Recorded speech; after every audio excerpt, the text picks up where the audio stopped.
on the very top of almost the very top, it says the shir is sponsored by Ilana and Dr. Joel Katz. So Ilana and Dr. Joel Katz are a very nice couple who apparently discovered me. I think it was during COVID. A lot of people discovered me during COVID. COVID was very good for my career. Right? No, it was very good. It was very good. It was good in a lot of reasons. My car had almost no mileage. I traded in. I'm saying that there was lots of ways to leverage COVID. Yeah, it was good. It was excellent. It was excellent. I did all my teaching online. I didn't have to leave the house. It was wonderful. Yeah. So I didn't write what they wrote in the sponsorship. They noticed, those of you on the group, I had posted last week, but there's a reason I posted it. It was only because there was a Beatles song. If I were 63 or 65 or 66, I would not have posted it. I just, I can't ignore such opportunities. So that's how it happened. Because generally, I really don't celebrate or even commemorate my. I don't know what to call it today. Do you call it a Gregorian birthday or a Facebook birthday? I don't know. It's yeah, it's. I mean that's what it is. But yeah, so I noted it. So then they said, "Oh, it's your birthday and it's Hanukkah. We want to express our appreciation." So that already is a good thing for people. For people to express appreciation is a very good, very authentic Jewish thing. So that I was ready to encourage, but I didn't want to write all that down. But nonetheless, as I said, appreciation is good. But I just want to flip that around for a second, because I have absolutely no doubt in my mind that the ideas that I come up with preparing for a shiur are in the merit of the people who are going to listen to it, and it's not. And if I was just sitting in a room and learning by myself, and there was never any kind of an audience, then there would most certainly not be the same kind of quote unquote siyata d'shmaya whereby one can see or understand things. Now, there's a second point. Every now and then, somebody will like something that I said. I'm sorry I'm being so self-absorbed today, but every now and then someone will ask me, oh, how long did it take you to prepare that? So if my wife is next to me, so she always laughs. So the truth is that I start every week. I start, if I can, B'li Neder, Sunday morning. I do Shtayim Mikveh Echad Targum on Sunday morning. And once I'm done with that, as I'm doing that, then I'm already processing which things I want to come back to, which things I want to look at. So again, so technically I start preparing the beginning of the week on Sunday morning. That's technically. But it's not true, because if anybody ever asks and she's there, she goes, well, he's been preparing for the last 45, 50 years for and that's true. That's actually true. But today it's going to be more true than other times, because at some point in my preparation this week, and fairly late along the line, I came to the realization that there was a shiur that I heard probably around 1982, 83, that had impacted what I'm going to say today. So, as I said, that didn't happen till towards the end. When I got to my conclusion, I said, "Oh, that's really where that's coming from." But I'll explain as we go. So, if you're trying to figure out whose shiur I heard in 1982 and 1983, so the answer it was a shiur on Parshat Vayigash, and it was a shiur by Rabbi Soloveitchik. Those of you who never heard the story or don't know about this, I'm going to say it again. And the story is that he gave a chumash shiur on Wednesday nights. He lived in Boston. He came to New York. He would come in at some point on Tuesday and go back at some point on Thursday. Tuesday nights for many, many years, he had a Gemara shiur where lots of rabbis and some lay people went, but that was a Gemara shiur that went on for at least 40 years. It was in the Moriah Shul on the Upper West Side. And then on Wednesdays, at some point, he started a chumash shiur. The background for the chumash shiur is, as I have revealed in the past, that one night in the mid to late 70s, he was in his apartment. His wife had passed away in 67, so there are a number of yeshiva guys who were looking after him. And at one point, he looks up and he goes, "What are you guys doing here?" And they're, "What do you mean, what are you doing here?" And, "Rebbe, we're here to help you." I mean, what greater thing was there to do in this world than to be somebody who can help Rav Soloveitchik? But he goes, no. Why are you here? Why aren't you home with your wives? He goes, Rabbi, we're not married. We're bachrim, we're single. He goes, well, why are you single? And he goes, and one of them says, listen, it's not so easy to meet girls. Again, this is still American Orthodoxy, I guess, modern or centrist Orthodoxy, probably centrist more, in the late 70s. And they said that we don't go on shidduch dates, but we're also not going to just hang out in front of Stern College and pick up girls. So we're kind of stuck. We're stuck in the middle. So he thinks for a couple seconds, says, listen, I'll tell you what I'm going to do. Announce that I'm going to have a chumash year on Wednesdays, and we'll invite all the girls from Stern and the girls from Columbia, Barnard, whatever. Everybody can come. I'll get the girls in the room, but you have to walk over afterwards and introduce yourselves and talk to them. And that's how and why his chumash year began, was in order to help his students have a chance of getting married, and some of them was quite challenging. So I'm saying that's the background. But the shir I'm talking about, as far as I know, was the final one that he gave, because he was getting older, and it wasn't easy for him to do the quote unquote extra things other than the main teaching that he was coming down to New York for. And there were some elements of this. First of all, let me just say it like this. The Gemara shir was very, very different from some other public lectures that he gave. The Rav was a masterful performer. And by the way, that's one thing he does have in common with Jonathan Sachs. I mean, both of them could have been on the stage, but easily. But for Rav Soloveitchik, it was just a tool that he used, and he didn't use it during his Gemara shir. During the Gemara shir, we learned the Gemara, and you would not have known that it was that same kind of performance, or that, for that matter, the same kind of language or vocabulary. For that matter, in the regular Gemara shir, he didn't bring any secular things in. He didn't bring any kind of references from the secular philosophical world whatsoever. So now we'll get back. This is something he said in the shir, but when he said it, it was really quite dramatic, and I can still hear him saying it. So as I said, this took all week for me to realize what I was doing. I'm not saying what he said except for maybe one or two sentences, but nonetheless, as I said, that was a realization. Good. Let's learn. Last week we ended. It was really quite dramatic. Whoever divided the Parshat did a wonderful job in keeping our attention all week. The brothers are in trouble.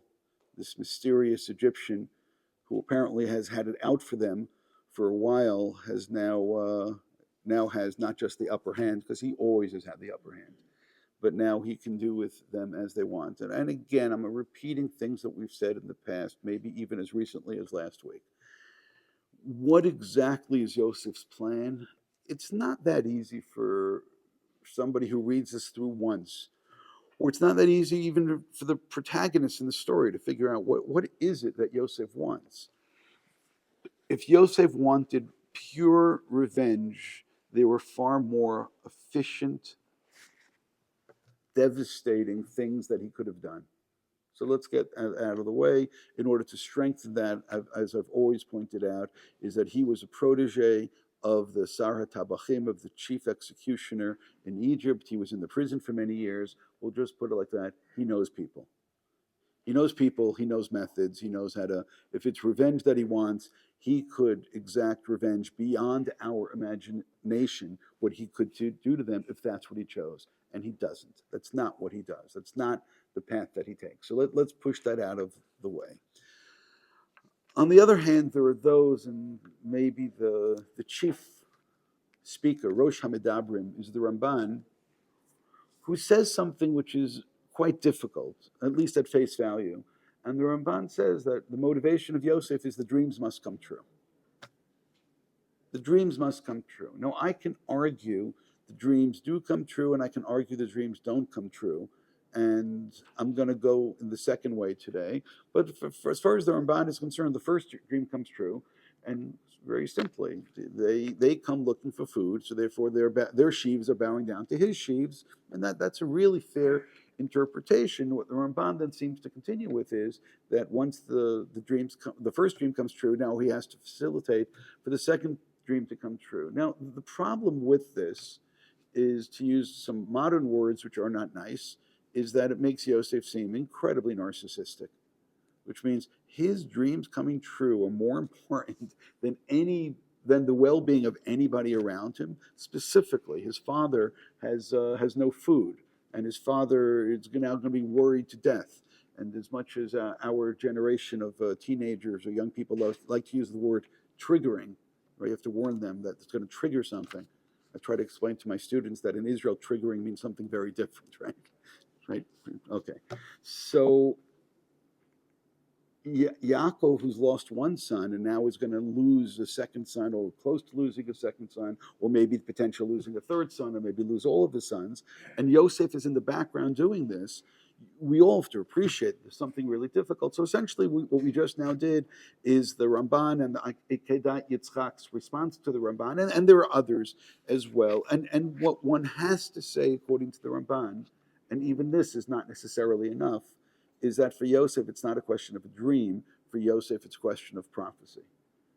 That just like Avraham has prophecies when he sleeps, most notably, his father specifically sees the vision of the ladder in his sleep. He falls asleep, he has this dream. So therefore, for Yosef, dreams are akin to prophecy, and therefore God is saying something. By the way, I'm going to say it again, that's not necessarily enough, because even if it's a prophecy, do you need then to make it into a self-fulfilling prophecy, or let God deal with the prophecies, which again is really where the Akedat Yitzchak tries to take us. So I'm going to leave all that because I think that there is something else which he is concerned with.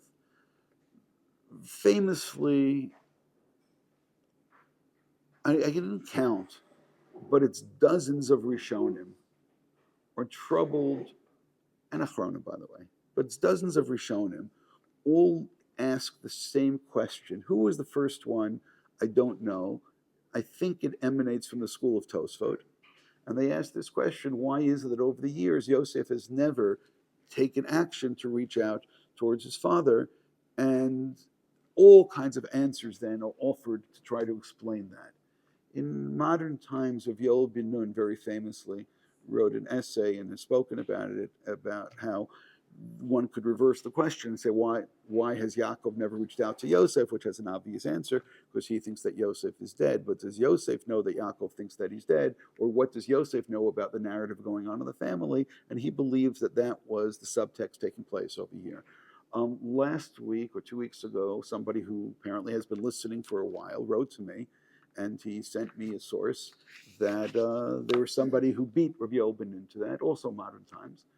Rav Mashash, there are two Rav Mashashes who are related. One was chief rabbi of Haifa, the other was chief rabbi of Jerusalem. So this is Rabbi Shalom Mashash, who was the chief rabbi of Jerusalem. So he beat Yoel ben Nun by a number of years, and he went down the same path, and he asked the same thing. One now could wonder, just like I said that I heard a lecture from Rabbi Soloveitchik many years ago, did Yoel ben Nun hear a lecture when he was a kid from Rav Mashash? And did it go someplace in his head? So therefore, the name of the book is actually, it's the last source I gave you, but I didn't give you that page. I gave you a couple pages later. It's called V'cham Hashemesh Rav Shalom Mashash. So I went and I looked it up and I found the book. And indeed, he says this, and he goes on for pages about this. I'm going to say it again. I don't think it's a simple approach. I don't think it fits into who Yosef is. I think Yosef is far more confident. I think Yosef is somebody who doesn't question, does his father really like him, and he knows his father likes him. Let's go the other way around. Every single thing that Yosef does from the moment the brothers come is done with precision, it's done with thought, and it's done with purpose. And I know that one can argue, especially when we get to this week, that Yosef finally just, it's emotions which carry him. And there are a number of times. Yosef also is an interesting character who on the one hand speaks about God more than anybody else, but he also cries more than anybody else. Yosef is very interesting, and Yosef does break down in tears, and he has to compose himself, which means that Yosef indeed has a plan that he wants to get to, and he doesn't want to stop too soon. Of course, for us, the larger question is, does he ever get to the end of the plan? Which means when he stops in this week's Parshat and he reveals himself, is that premature, or is that more or less where he wants to get to? So I want to try to get really close to that. Now, let's start all over again. any of us who were either, and please don't be insulted, either fortunate enough or unfortunate enough to have gone to yeshiva. The reason why it's fortunate because we got an education. The reason why sometimes it's unfortunate is because we got the type of education that we did. So let me be clearer. We, especially in this week's parsha, we are well acquainted, familiar with Yehuda confronting Yosef. But the problem is what we know is the Chumash Rashi as impacted by the Midrash, which means because Rashi is just Rashi's a virtuoso who is taking various midrashim and plugging them into the verses that everything reads smoothly and makes sense and is compelling, but you end up getting a certain perspective. And what I want to do right now, and again, if I'll go back, I think the first time I did this was probably was around 19 or so, 20 maybe, is I said, hold it a second, and just take a second, and I said, I need to read the Chumash without Rashi and know what it says. And just read the whole thing and say, what does the Chumash say? And pay attention to what it says, because you can't really understand the Rashi till you understand the Chumash. So let's read. And this is what you're getting now is, for better or worse, you're getting my reading of it, my creative interpretation, and I will read and make comments along the way. Vayigash alav Yehuda. So the first thing is this Vayigash? Yehuda comes close. Is it threatening? Is it belligerent? Or is it conciliatory? So I'm just asking that question, and I'm letting you know already. It's extremely conciliatory. How do I know that? Vayomer bi Adoni, because he starts with and says, and he calls this person master. By the way, it's not going to be the only time. It won't be the only time in this verse that he's going to use that term. He's right away setting the relationship. Bi Adoni. Yidaber na avdecha davar va'uznei Adoni. Just stop right there. Can your master, can your servant, by the way, that's really interesting. Why is it interesting? It's interesting in terms of what Yehuda's objective is, and it's interesting in terms of what already has been said twice. So let's go back to our wonderful capability of negotiations, because we find ourselves to be very, very clever, and we think we're really good at negotiations.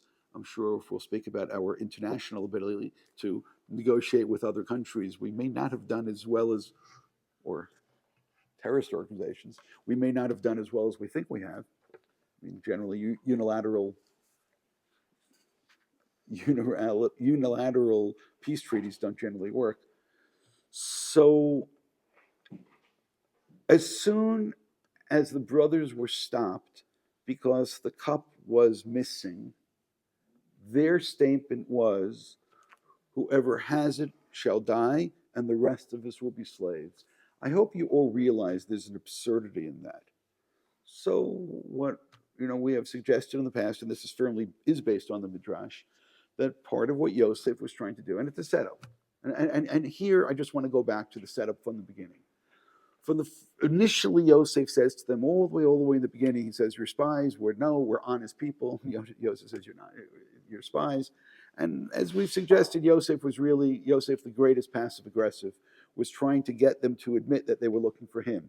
And he would love to believe that that's what they want, but that's what they're doing. And he basically says that, but they ignore it. And then he says, fine, all of you are going to be put into prison, which hopefully is going to help generate some kind of response in there. And by the way, unless there's something wrong with you, these brothers have some guilt. Again, collectively, I want you to, don't tell me now, go home and count.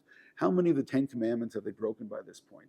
I know it's not nice to say, but they're doing pretty well. I'm going to give, again, assuming you want to break all of them. They're doing pretty well in terms of breaking the 10 Commandments.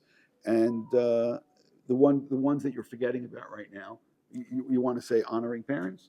Do you want to say anything about idolatry? Does Yaakov tell them, get rid of all of your idols when they get to Beit El? Do you want to keep on going? Kidnapping, that's a good one. Murder, that one's pretty good. Again, keep on going. Illicit sexual relations, okay, that's pretty good. So what are we up to right now? So and something really, really complicated happened. All they did was go shopping. Like you go shopping, you hope to get your groceries and go home. They go shopping, they want to get their groceries. Next thing you know, they're all in prison. And they recognize it. They recognize, especially Egypt, because that's where Yosef was sent. They recognize it. And this is part of what Yosef is doing. And then he switches. First he says one will go and then the others will stay behind. And then without explanation, he switches it. And by the way, along the way he says, and I fear God. He switches it, one will stay behind and the rest of you go. So is that supposed to generate some kind of a collective memory? Did we ever leave a brother behind before? And just for good measure, what does he do? He puts money in their bags. Do they ever leave with money in their bags but with a brother behind? But good news is we got money. Bad news, we lost a brother. Which brother? Okay, maybe this is okay anyway. It's all for the best. But now, again, the same thing is taking place. And when they unpack the bags and they find all of this money, they are absolutely horrified. Now, there is, again, Yosef acts on so many levels. On one level is they're going to think we stole this. They're going to think we're dishonest, which is the same, which is exactly what Yosef has been accusing them. And now how are we going to go back? Now, what's great then is the second setup. Do you remember the second setup? Second setup is when they get back and they get very frightened. Should we find this? If you look in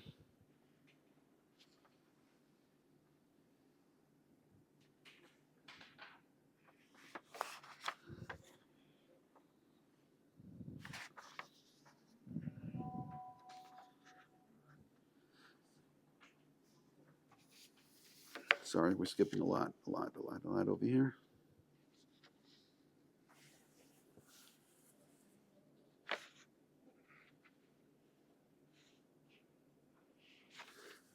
Yeah. Take a look at source 3, which is Perek Mem Gimel. And they were, again, the second time online they had brought Binyamin now, Vayura Anashim, they were really frightened. Kiyuvo Beit Yosef, they were brought to Yosef's house. Which again is different from everyone else. And Vayomru, and they said, it's because of the money. The reason why we're being arrested now is because of the money that was missing then.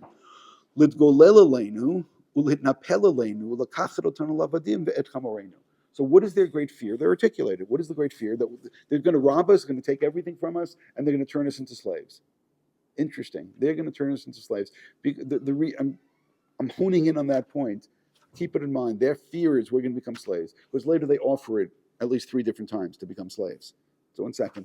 Vayigash el ha'ish asher al beit Yosef bil opetach habayit. Vayomu biyodoni. Now they try to explain. We've been here before to get food. And when we got to the hotel, if you want, to the place we rested along the way, and we opened our bags. By the way, they're not being truthful now. Remember, do you see why? Subtle. Along the way in the hotel, only one of them found the money in their bags. The rest of them didn't find the money in the bags until they got back to Yaakov. But in most of what is said, when they speak, they don't tell the truth. All of our money was there, and that's why we're trying to bring it back now. And we brought new money to get food. That's true. We don't know who put the money in the bags. Vayomer, what's the answer? Shalom lachem, al tira'u, don't be afraid. Elokeichem ve'elokei avichem natan lachem matmon, va'amtochotechem kaspechem ba'ilai. Said, your God and the God of your fathers has given you a treasure, has given you a present. This is divine. Now, if you're them, how do you respond to this? First of all, you can't say anything. But do you believe it? Let me say it a little differently. Do you believe that you are deserving of divine grace and divine compassion that God, right? I'm going back to what their state of mind is. Are they? And this guy said, no, God put this in. Now, do you realize why this is a setup? Because afterwards, when the cup is going to be in there, by the way, it wasn't just the cup. Later on, it's the cup and all the money again. Right? The money kind of gets lost in the story. The cup and all the money was there the next time as well. And if now they accept that God put it in their bag, and they're saying, well, we didn't do this, now what do they now have to admit along the same lines? That God put it in their bag. See, you missed it. That God put it in their bag, and now therefore that they're deserving of punishment. Because if a moment ago they're willing to accept that God gave them a present, that means that now God is giving them a punishment. Which means as much as they want to say that, we didn't do this, we didn't know what goes on. Funny customs over here, and I say customs in terms of taxes. You go through customs and you end up with more things than you had when you started. So, this is just not the way that things are supposed to work. But if they accepted all the money back now as a gift from God, but even as a thought, a gift from God, even as a possibility, because what are they supposed to think? What's the answer? I have no idea what they're supposed to think. I'm serious. I have no idea what they're supposed to think at this point. Probably they're really quite confused. But okay, we know it's not. We know we didn't take it. By the way, I assume they all trust one another. We assume that none of us took it. You see, I just point. You say, hold it. Did we ever trust? Okay. So now another doubt of that. Assuming we all trust one another, we didn't do this. Somebody else did this. Is this an accident? Is this on purpose? Are they trying? And again, what are they saying? Oh, this all happened. They're bringing us in. This is all a setup because they want to capture us and turn us into slaves. That's the great fear. Great fear is we're going to be all of our possessions taken away. We will be turned into slaves. So what's now really ironic is as soon as they find the thing, again, what's the first thing that they say? Oh, whoever has it will die, and the rest of us will be slaves. If that's the fear, then why in the world are you bringing your fear up as the worst thing? Unless, of course, there's another possibility, and that other possibility is that maybe they believe that they deserve to be punished. Here, come here. Back. Maybe that they deserve to be punished, and that may actually be the most important element which is taking place over here. Good?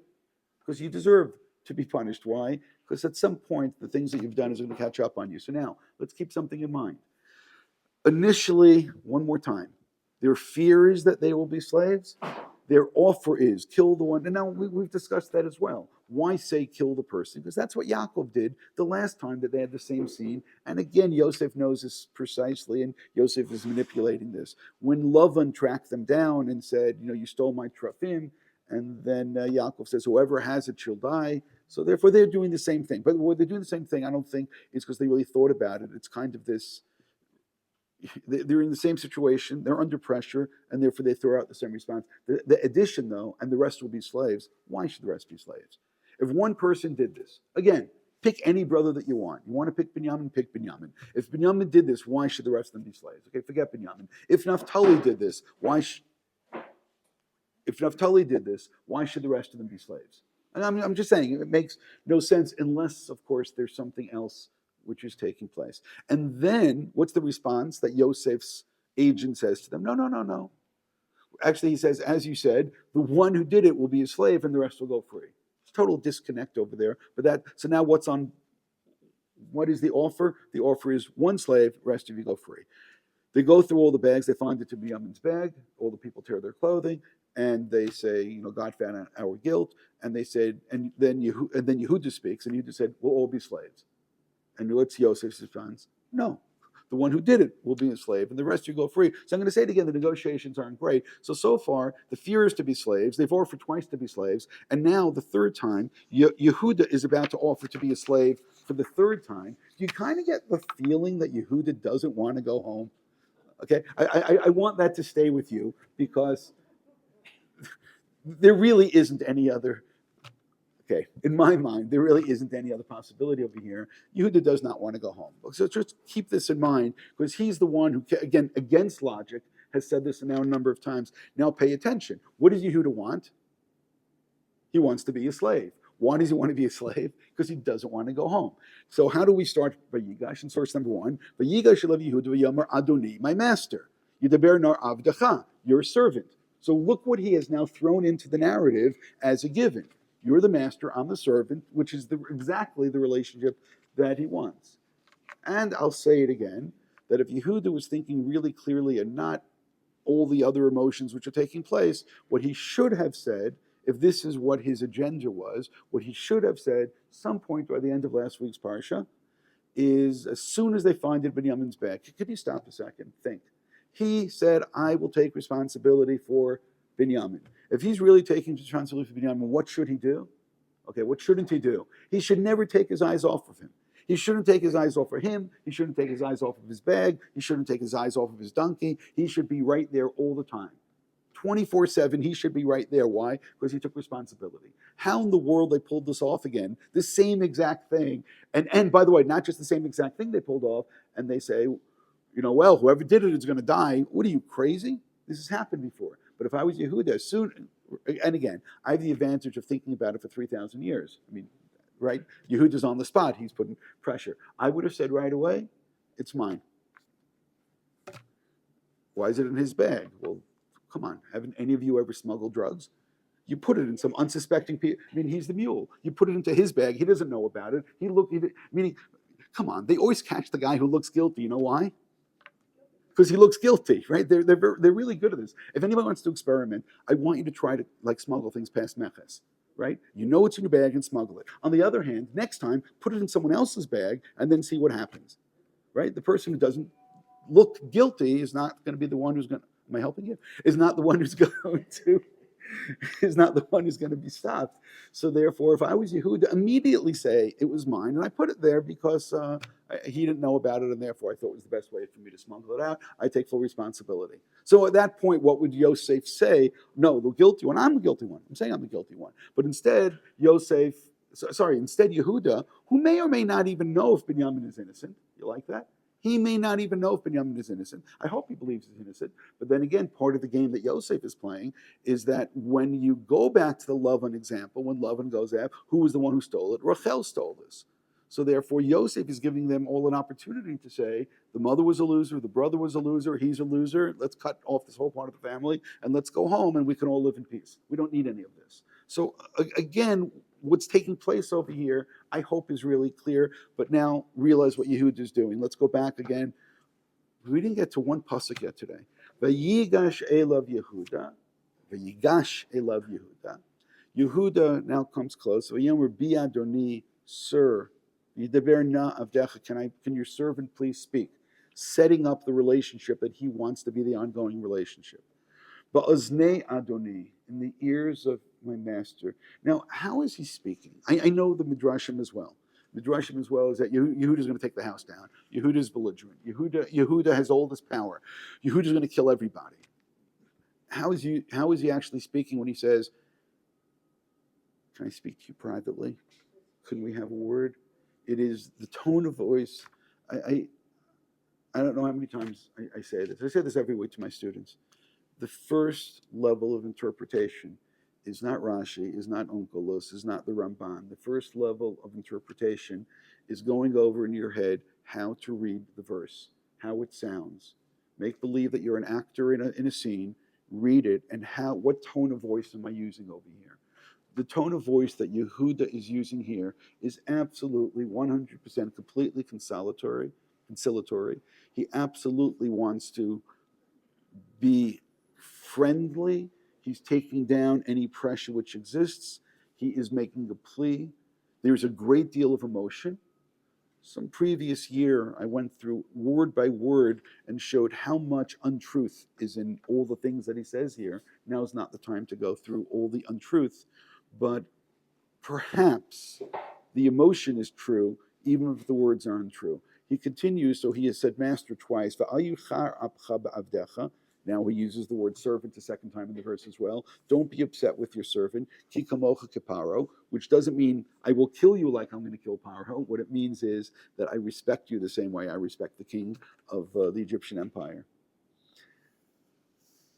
And then he goes through and he tells a wonderful tale. His tale is, you asked us if we have a father or a brother. Okay, he never really asked. They volunteered that. Fine. And we told you that we have an elderly father and there's a young brother.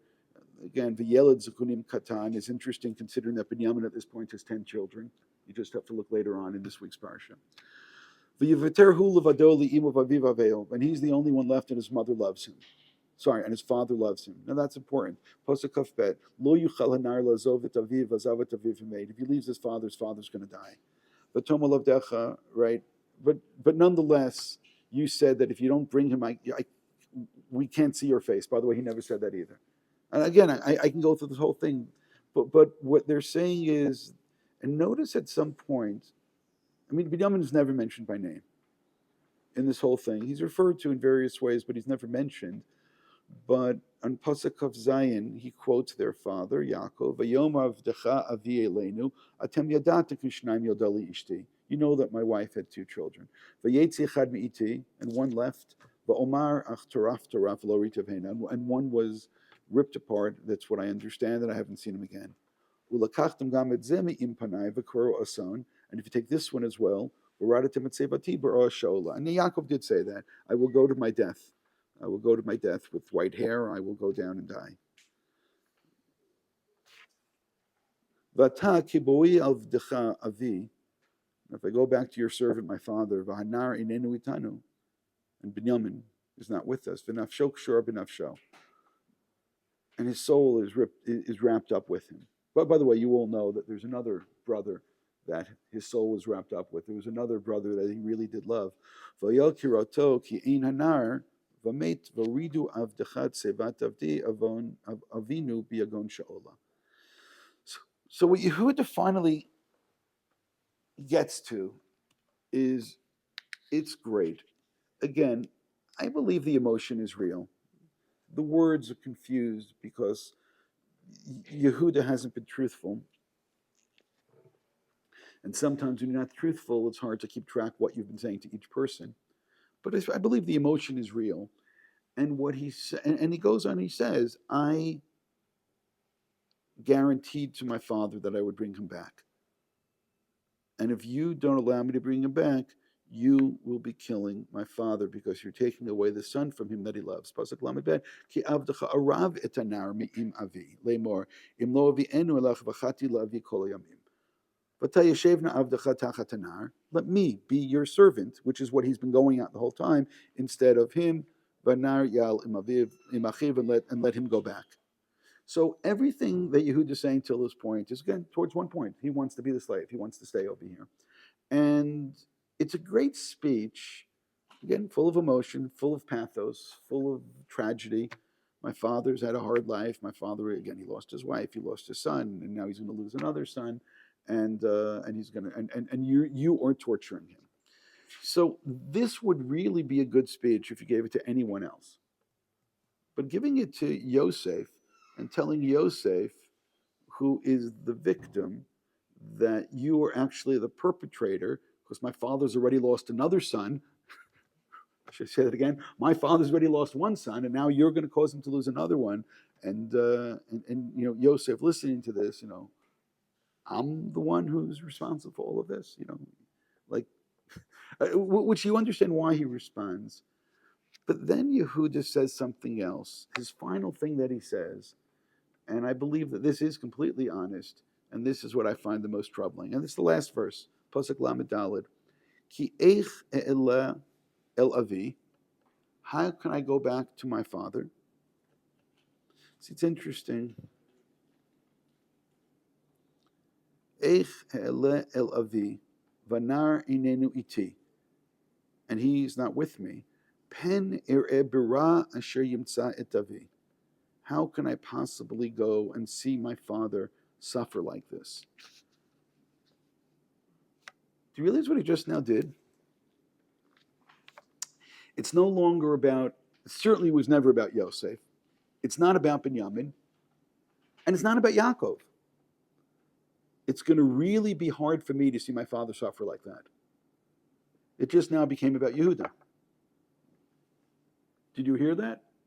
It's not that, how could one possibly, he said, I don't, by the way, what I've been telling you the whole time, he actually just now said it. How can I go to my father and see him suffering like this? And what is Yehuda's solution? Please let me stay here. I don't want to go back home. So I hope I've showed this to you now enough times that he has said it, but now he's actually has said it. I will then see all the suffering that my father is going through. I can't deal with this. This is too emotionally difficult for me. I can't go through this. So now, I don't even know where to continue, because there's so many things to say about this. Did Yosef feel this way the first time? Did Yosef feel this way after Yosef was sold? Sorry, go back. Did Yehuda feel this way the first time? When Yosef was sold and he sees his father mourning like this, is he going through the same? And maybe yes, maybe that's the unforeseen collateral damage of getting rid of Yosef. Oh look, Yaakov's taking this really hard. What a bummer. Doesn't Yaakov know this is not about him? So it's really interesting what Yehud is doing over here, and Yosef's response, I think, is going to be. Again, I'm trying to understand why Yosef does respond the way that he responds at this particular point, is because what Yehuda has said, again, I know the easy way to read this. The easy way to read this is that he makes this plea, and my father can't suffer like this, and this is terrible, and he's accusing Yosef of being terrible. Then he goes, okay, but I'm Yosef, and it's just too much emotion right now. But that's not really what's happening. What's happening is that Yehuda has been brought by Yosef to this point of saying absurdity to the person, but there's something else over here, which is really what I want to pay attention to. Have the brothers ever, including Yehuda, have they fixed anything? And again, give me a couple seconds now, because I want to explain what we're up to and why we're here and what's really taking place, as far as I can tell. I think that Yosef very much is trying to create some type, so now it depends how firm you want to be and what word I'll use. I'm going to use a phrase, spiritual rehabilitation. I know you'd prefer to use the word tshuva. I'm not sure if it's tshuva as much as it's fixing who they are. To a certain extent, what he has done is, as the Gemara says, as the Rambam says, what is real tshuva, to be in the same situation another time and to respond differently. So he has created a similar situation of, if you look at it politically, of the sons of Leah and so on against a son of Rachel, where that's the question: will we abandon again a son of Rachel or not? And by the way, as far as that test goes, they passed that test. They will not abandon a son of Rachel. They will make sure that Binyamin goes home. They're going to make sure that they don't do the same thing again. So I could say that on that level they passed the test. And again, I have no question in my mind that's part of what he's trying to accomplish. That is what Yosef is trying to do. Is he testing because he doesn't know, or is he testing because they need to see that they have these capabilities? Allow me to go backwards a second to another element which seems to be completely random and is somewhat bizarre. First of all, I want to track their rehabilitation or not. If we go back to source number 2, this is right after they meet. Again, Yosef really wants them to be looking for him, but they're not. And Pasuk Kaf Aleph, Vayomor ish el achiv, aval ashemim anachnu. We're guilty. Al achinu asher re'inu tzarat nafsho b'tchanano eleinu v'lo shamanu, al kein bar eleinu tzara hazot. And this part of what Yosef did worked. He puts them in a precarious situation. It triggers in their minds the precarious situation that Yosef was in, and they say, we are guilty for what we did. This is quid pro quo, this is karma, this is hashkacha, this is God giving them what they had done, and therefore they are deserving of this. But notice the focus over here. The focus is, we did this to our brother, we're deserving this to happen. Now, something is being missed over here, so give me a second. Vayan Reuven says, but I told you, al tichtu b'yeled v'lo shematem v'tamo hinei nidrash. Now, all of this is really good, and maybe some of us can even question, so why doesn't it end right now? Because there seems to be recognition, because they are missing something. Now, Reuven becomes really somewhat confusing to us, because Reuven at some point is going to make this offer. Not just one.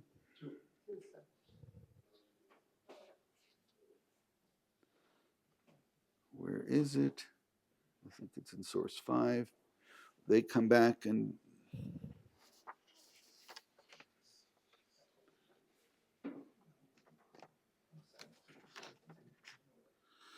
source 5, Pasuk Lamed Zayin. Vayom Reuven el aviv lemor et shnei banai tamit. Kill 2 of my sons and lo v'nei elech if I don't bring you back. Bring back. So why would Reuven say such a thing? So first of all, you say it's insane, it's unstable. But on the other hand, what's Yaakov's fear? I lost one son, and now I'm going to lose another son. So he says, okay, I'll take away two of my sons. And all of this seems bizarre, except for one thing that I do want you to think about. There's somebody else who has lost two sons at this point, and that's Yehuda. And how is Yehuda processing this? And you all know that right after this, Yehuda is going to approach, and Yehuda is going to say, we have no choice. The only thing that we can do is to get food. Is that we have to go? Let me take him, and then we'll live. And he gives, and this is Yehuda taking responsibility. This is Yehuda being Yehuda. And I have one question for you that you can't answer, and that is, how confident is Yehuda that he's going to succeed? Is he 100%? Is he 90%? Is he 80%? Is he 30%? Is he 8%? Is he 2%? He speaks with confidence.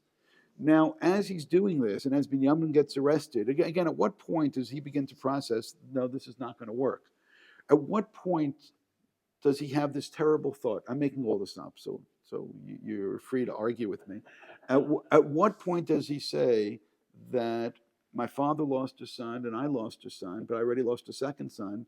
Oh my God, I'm not going to succeed in bringing him back because I've already paid for that second son I'm not bringing back. It was a down payment before. I already lost my second son, and therefore this is not going to work whatsoever. I'm saying, how much guilt does he have? Again, I've said this many times as well, that if I were writing the Chumash, I didn't, but if I were writing the Chumash, as soon as Yehuda loses his second son, I would have then had Yehuda go back to Yaakov and say, listen, God, by the way, when he loses the first son, he should have gone to Yaakov and say, I know what it's like to lose a son. I know what it's like to lose a son. Yosef may not be dead. I'm going to spend the rest of my life trying to find him. I want to make this right. I'm saying that's what I would have written if I would have written the text. Instead, Yehuda loses one and just moves on, loses a second and just moves on. Okay, let's go on. Things happen. What are you talking about? But now, after Reuven said, okay, you can kill two of my sons, and Yehuda's listening to this, yes, Yehuda's also a victim in all of this. Whether he's a sympathetic victim or not a sympathetic victim, that's going to depend on how you want to play it or you want to present it. But Yehuda, does he at some point have this premonition now? This is not going to work. I am not going to succeed.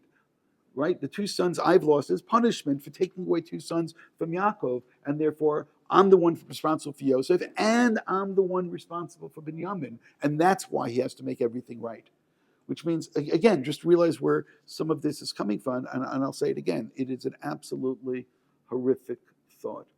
So I want to now try to finish this up as much as we can. You realize that we have lots and lots and lots and lots of material over here. And now I'm keeping two things open in front of me at once. One is we're moving over to source number 8. And that's what immediately follows source number 1, right? Source number 1 is the end of Perek Mem Daled. Then source number 8 is the beginning of Perek Mem Hey. The last thing that Yehuda had said was, how can I go up to my father if the Nar is not with me? And how can I see my father suffering? How can I see that? And he uses the word father twice in that verse. How can I see my father suffering so much? To that, Yosef responds. And it's interesting because I kind of get the feeling that so many people talk about Yosef's response, and it is this dramatic crescendo, the end, of this story. It's revealed that this Tzofna Paneach is really Yosef, and so on. Everybody hears Yosef cries, and his brothers, and so on.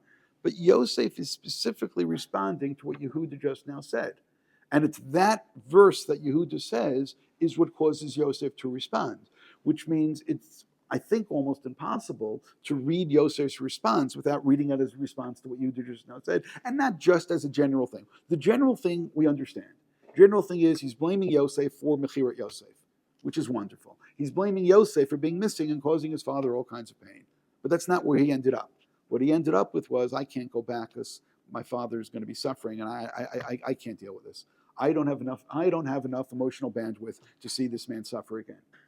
But I'm saying again, he's just really violently switched the topic. And now, Surah 8, V'lo yachol Yosef l'tapek l'chol nitzavim alav yikro tzikol ish me'alai v'lo amad ish ito b'tvaday Yosef elachav. Everyone get out as he makes his confession.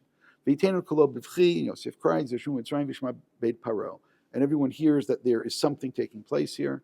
Vayomer Yosef el Echav, Ani Yosef ha'od Avichai, v'lo yuchlu Echav lanot oto kidmulu panav. Now, this again takes us to the point about what tone of voice does he use. Has Yosef just complete and break it down? Is my father still alive? Look at Rav Hirsch in source 9. Ha'od Avichai be'emet? Question: is my father really still alive? I don't understand the question. Unless you're going to tell me he completely broke down emotionally and is not using any intellect anymore. You want to play this game with me a little bit? If Yaakov is not alive, would Yehuda have just done what he did? Okay, so now you know that Yaakov's alive. By the way, if you really paid attention along the way, you know a lot of things. When he says that you asked, do we have a father or brother? He never asked. What happened is when they came back, Yaakov said at some point, why did you tell him that you have a father and a brother? And they said, no, he asked us that. So that's the problem with keeping track about which lie you said to which person, because now Yehuda has lived with that lie that he said to Yaakov, and he says it back to Yosef, which is great, because and that's part of really what one needs to do here, is to pay attention to all the lies that are being told, because with every lie being told, Yosef now knows more and more about what they've been saying to Yaakov, because he knows it's not the conversation he had with him. And Yaakov's the only other person over here he could be having this conversation with. So, by the way, he knows Yaakov is alive. It is absolutely absurd for Yehuda to do what he does if Yaakov's not alive. So now I have to ask again. I'm saying all apologies to Rav Hirsch. Ha'od Avichai be'emet? Question mark? No. That just, it's really not what went on. Now, on the other hand, that they're embarrassed or that they're afraid or they think that they're going to be killed, they think they're going to die. A lot of commentaries go there, but that doesn't explain the Ha'od Avichai.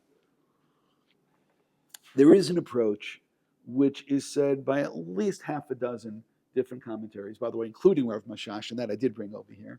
It's some people know it as the Beit HaLevi, and some people know it as the Netziv. By the way, the Netziv and the Beit HaLevi, they were related, and they were both Rosh Yeshivas of Volozhin at the same time. So I wonder which one of them got up and said it first. They both say the same thing. Do they discuss this? I don't know.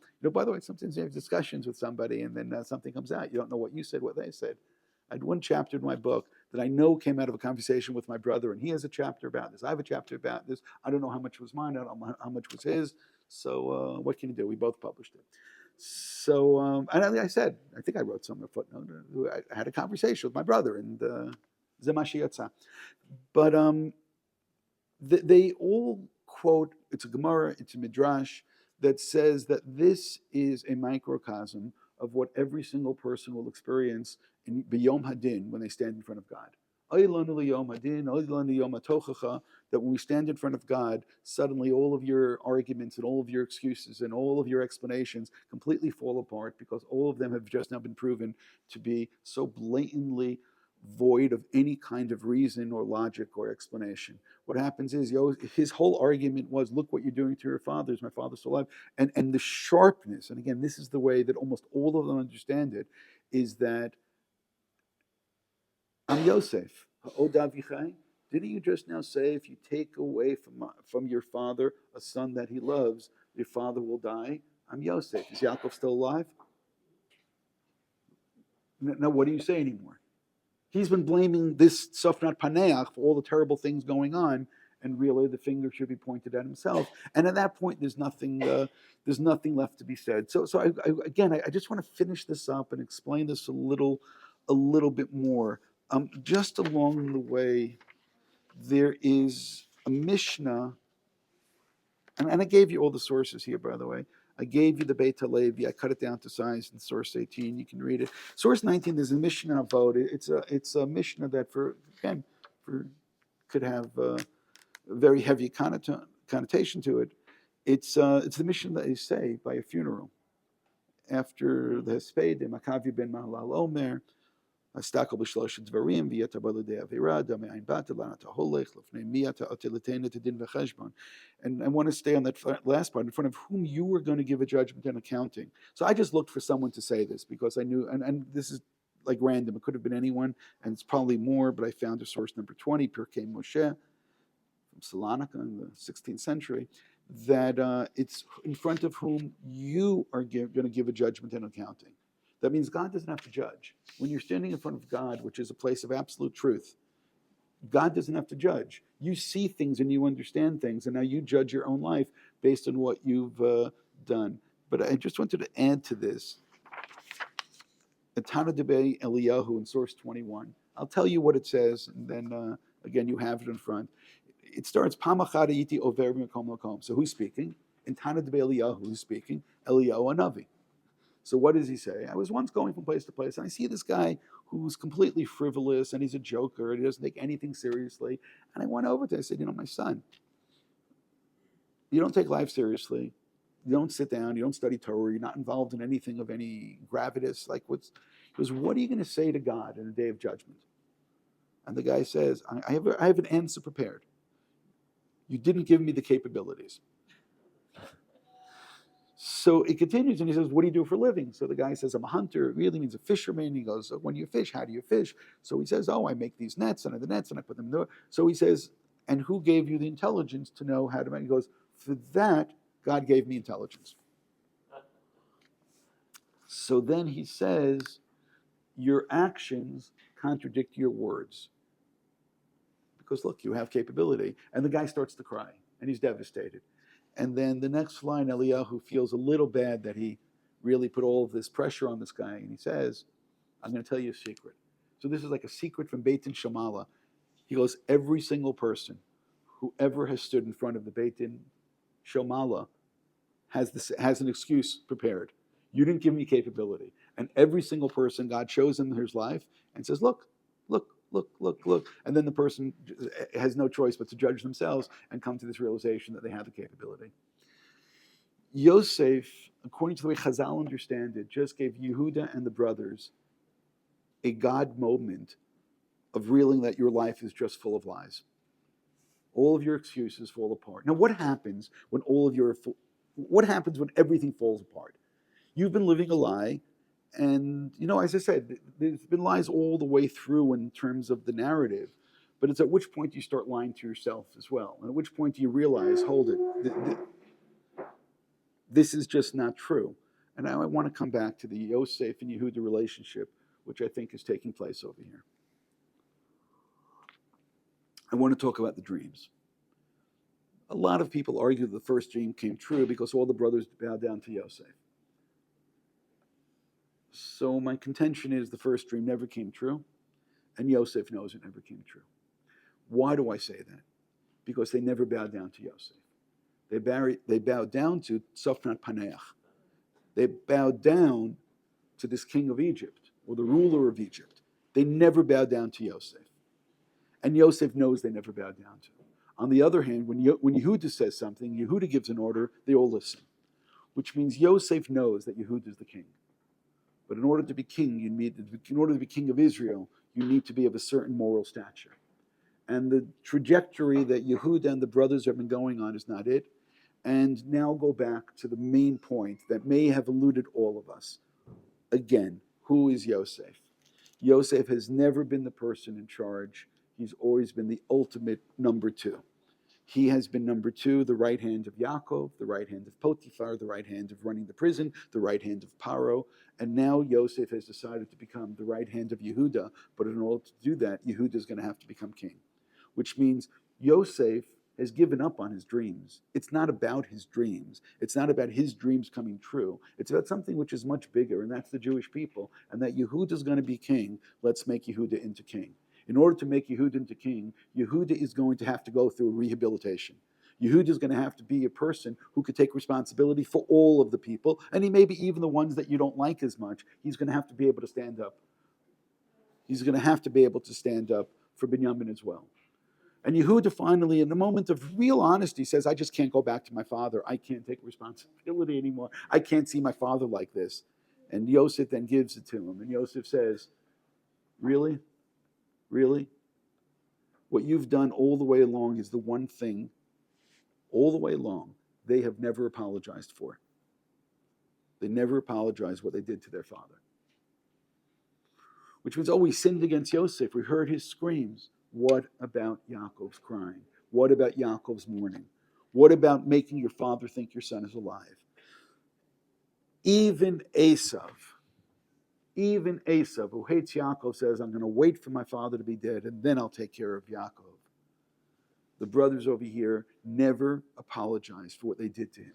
And now, when it comes time, and they're so close to apologize, they're so close. Look what you're putting through my father through.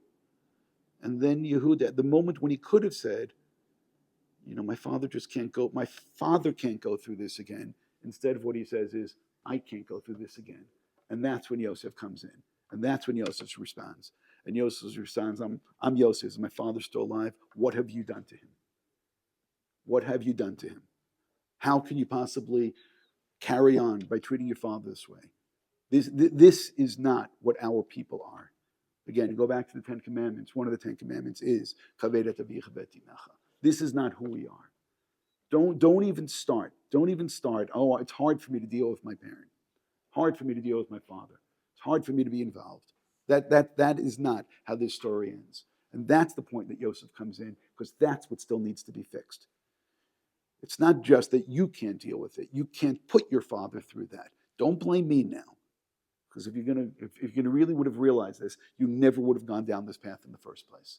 If you would have had honor for your father, you never would have sold Yosef in the first place. It wouldn't have been a possibility. It couldn't have emerged. It couldn't have come up in your mind.